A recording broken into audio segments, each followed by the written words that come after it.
Hello mga guys, magandang hapon sa inyo lahat dyan.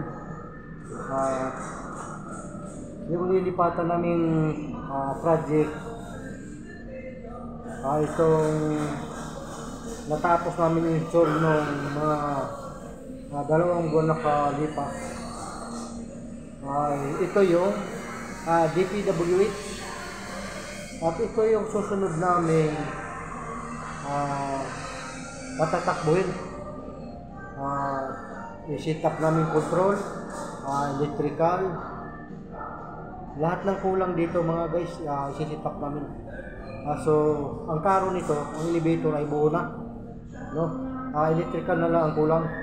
Okay mga guys, dito kami ngayon para bisitahin tong 2 unit ng elevator.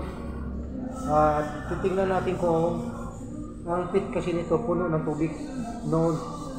Titingnan namin ngayon kasi ipapasipsip namin tubig, no? Okay mga guys, samahan niyo ako ngayon, bumisita dito at tingnan natin ang tubig ng pit nito. Aming ipalinis kasi umpisahan na namin to mag-set up ng wiring, control, para mapatakbo na yung elevator. Okay mga guys. Ayan po yung pit. May tubig pa. Ito yung P2. Ang elevator nito ay buo na mga guys, nandun sa taas, nakakumot.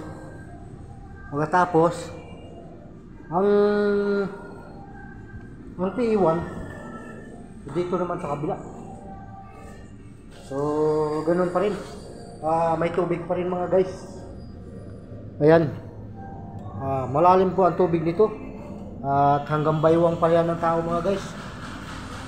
Ayan, ganun din ang kulang nito, control, electrical, para pwede na siyang patakbuhin. Ang karo nito ay nandun din sa taas. Ayan mga guys, nakakumot din. Okay, at ngayon pupunta tayo dun sa taas kung saan nandun yung karo. Okay mga guys, i-update ko kayo pagdating dun.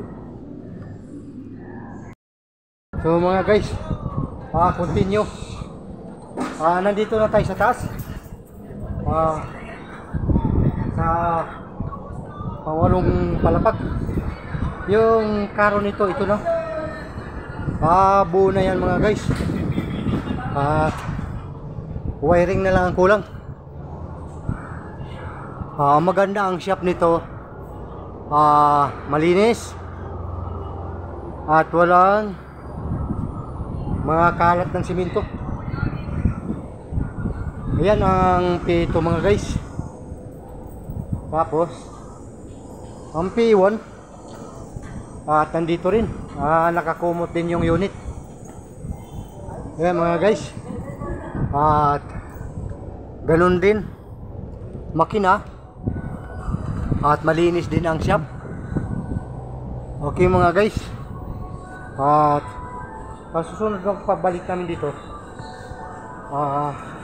magsisit up kami ng wiring, control, dalawa, at para makadyot na tong 2 unit dito po sa DPWH. Okay mga guys, salamat.